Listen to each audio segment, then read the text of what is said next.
Hey friends, welcome back to the channel. My name is Sanj and today we're going to go through my superannuation strategy.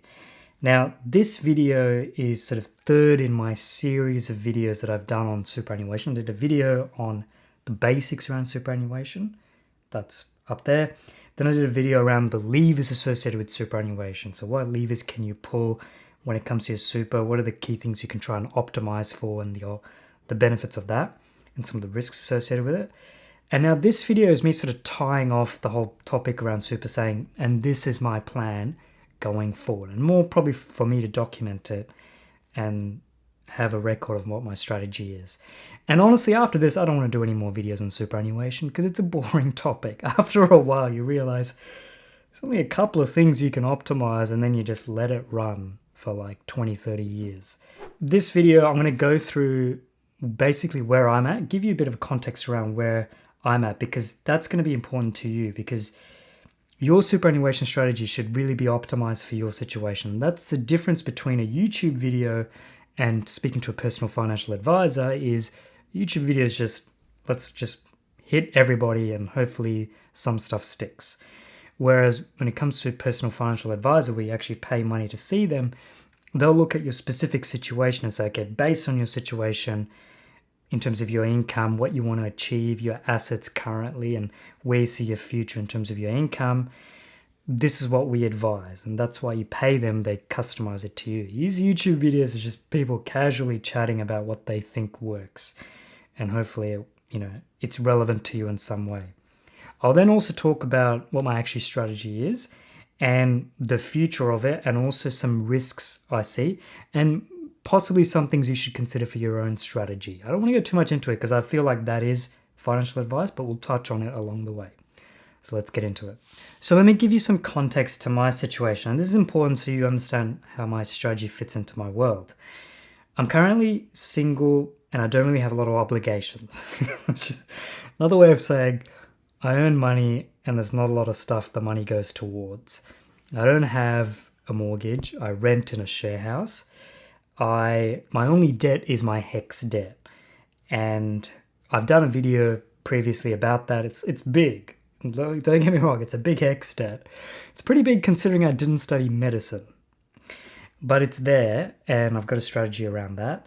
Another thing to say is I'm not really looking to buy a house in the immediate term, and I'm looking to buy a house or a townhouse, not really an apartment. And because of that, I'm sort of priced out of the market. If you're a single person trying to buy something other than an apartment in a area reasonably close to the CBD, there's not a lot of options. The other thing I'll say is I did spend a bit of time out of the workforce. So I went to university, graduated, started working, and then I spent about 2.5 years out of the workforce while I was doing a master's. Did work casually, but for all intents and purposes, spent some time out of the workforce.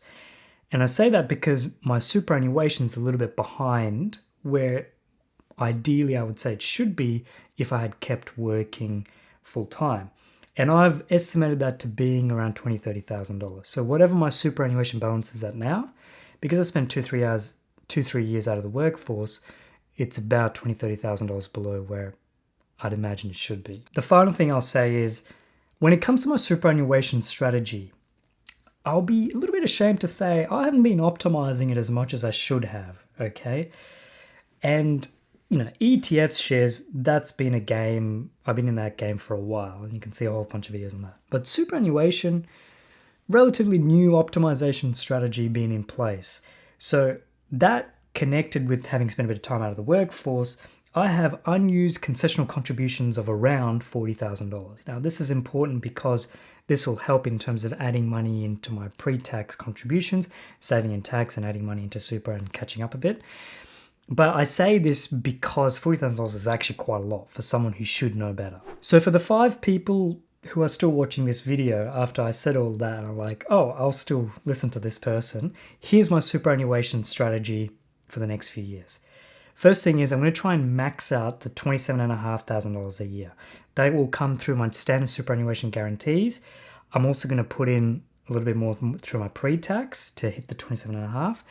Plus, I'm going to put a little bit more than that in as well, probably around 10 to 15, maybe to $20,000 a year extra, so I can use up that unused amount of concessional contributions that I haven't used in previous years. And the reason I want to use those unused concessional amounts, the 40,000 from previous years, is because if I don't use it, they'll expire. I think you only get 5 years to use it.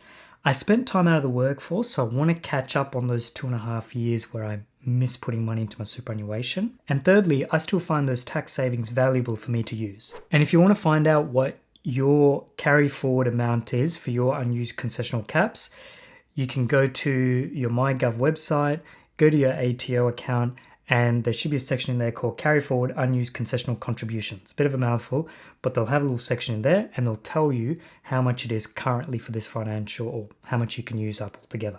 Once I've used my concessional amounts and including all the unused amounts, then I'll just switch to maxing on the $27,500 a year or whatever it is in future years.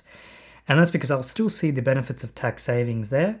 And you know, even if I do decide to buy a house down the track, I can still use some of that stuff from the First Home Super Grant as needed. If I do all of that, my estimate is I should be getting around $1 million in super by the time I'm in my 60s, mid-60s.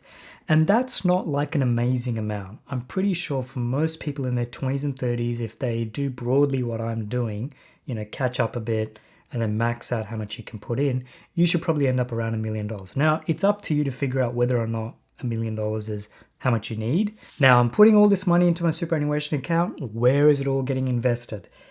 Get ready for a very straightforward answer. I'm not going to do too much with it. I'm going to keep it probably in the Host Plus indexed balanced account. I used to call it index diversified. Apologies for that. It's the index balanced account where they basically just put it into ETFs and have a little bit in fixed income and cash. 75-25, I believe, is the split between shares and fixed income and cash. I may consider in the future doing direct investing in terms of buying shares directly through the option Host Plus lets you do. I'm kind of not all that keen on it for now, mainly because I'm lazy and I haven't done enough research into it. But I know that's an option. I know Barefoot talks about that in his book. The other thing I'd consider is when Vanguard brings out their superannuation product, hopefully sometime in the next calendar year, maybe, then I might consider switching over to that, purely because I do see value in primarily investing in ETFs, even for your retirement. But again, it's your retirement. You want to be careful. You want to be, you know, sensitive with what you can handle in terms of your risk appetite. And even though I talk a big game, at the end of the day, it is my retirement money. So I'll probably end up sticking to some pretty low risk, but, you know, indexed ETF options, where I'll try and minimize for fees. And I say all of this in terms of my general superannuation strategy is kind of lazy, very conservative, mainly because I think we should just try and minimize fees, optimize for tax, because I think between minimizing fees and optimizing for tax, that's really where the big benefits of superannuation come from. And in terms of returns, let's just try and achieve market returns. You don't want to be below the market. That's for certain. You don't want to be below what your tracking index should be. And don't worry about these CPI plus whatever percent things. That's very lazy. We should be aiming for ASX 200, ASX 300 type returns, because that's the alternative to where I would put my money for my retirement. So that's, I don't have high expectations for returns. And I worry when people are like, well, where do you invest your money for your superannuation? I'm like, the benefits are really in optimizing for tax and minimizing fees. It's not so much in trying to beat the market through your super. Now let's talk about some of the risks of my strategy. What can go wrong? One of the things is I'm putting quite a lot of money into super and I can't really touch it until I'm retired or sort of mid-60s onwards. That's a risk. Now I'm managing that risk by also having money invested outside of my superannuation, so that if I do decide to retire early, I have money that I can draw on there until I can get to the point at which I can touch my super. And there are better people out there who have done better videos and Excel calculators on this topic. It's around how do you go from where you are to where you want to retire to when you can invest in your when you can access your superannuation. And they've got various calculators that can do that. Recommend you look into that. The other potential risk you might have seen is, how am I saving towards a house by putting so much money towards my superannuation? Well, you can sort of do both by the First Home Superannuation Saver Scheme, and I'll put a link somewhere or a picture around it up around here. The thing is, I can still probably get around $50,000 out of my superannuation towards that house in the future if I wanted it to. So I'm still getting some taxation benefits by pumping money into my super instead of saving outside of my super. The other thing is I am hoping as YouTube grows and as other various projects potentially in the future grow, I can still earn that money and put it towards deposits and houses as needed. Because the big benefit of putting money through your salary sacrificing is the savings on tax, other than putting money into your superannuation post-tax. So ideally you want to try and put as much as you can pre-tax, and then, then put the benefits in post-tax as well if you really want to. So I'm really just trying to maximize my pre-tax additions through my full-time job. Here's something I'm not considering, and I don't see myself considering it anytime soon, is the SMSF, Self-Managed Super Fund. And it was really my readings of what the Barefoot Investor said around, there's a lot of compliance costs around it. And I'm just quite lazy, in all honesty. So I'll probably stick to using superannuation funds for my superannuation account.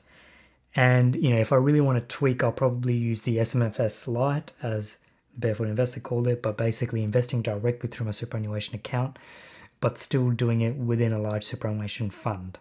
And various superannuation companies will let you do this, and it's where you can basically buy shares using your super money. So you don't have to set up your own fund, you can do it through the large superannuation funds. Now, from what I've just said, what are some things you should consider? I would encourage you to consider where you are financially speaking in terms of cash flow, obligations, all of that. I'd encourage you to check how much you have in terms of unused concessional contributions from the last few years. You can do that through your MyGov site. And I'd get you to consider as well, where do you want that balance to come up around how much you want to have in super that you can access down the track versus how aggressively do you really want to retire now? If you're really keen to retire as soon as possible, then maybe pumping a super is not that great an option. Not financial advice, just something to consider. So when it comes to that balance, generally, I think if you want to retire as early as possible, you probably don't want to put that much in towards super because there's an opportunity cost towards it. Whereas someone like me, I'm not looking to retire that early. I want to retire at some point, but not so early that I still enjoy my full-time job. Still enjoy working. I still like the idea of working. Maybe ask me in 1 year, 5 years, maybe it will all change. But for now, I'm happy to work, and so I'll set my strategy in that way. And look, none of these things are, as Jeff Bezos would say, one-way doors. You can always, broadly speaking, reverse your strategy without going back too far. So that's what I encourage you to consider, those kinds of things around where are you at, what have you not used, and where do you want to end up in terms of your personal finances. So with that being said, please do check out some of my other videos around superannuation. I really don't want to do too much more, so this is it. If you want to monitor my strategy, check out my Instagram page and my mailing list, where I'll probably write more about superannuation rather than do more videos on it. Because like I said, after a while, it's just genuinely boring stuff. So with that being said, I'll see you in the next video. Bye for now.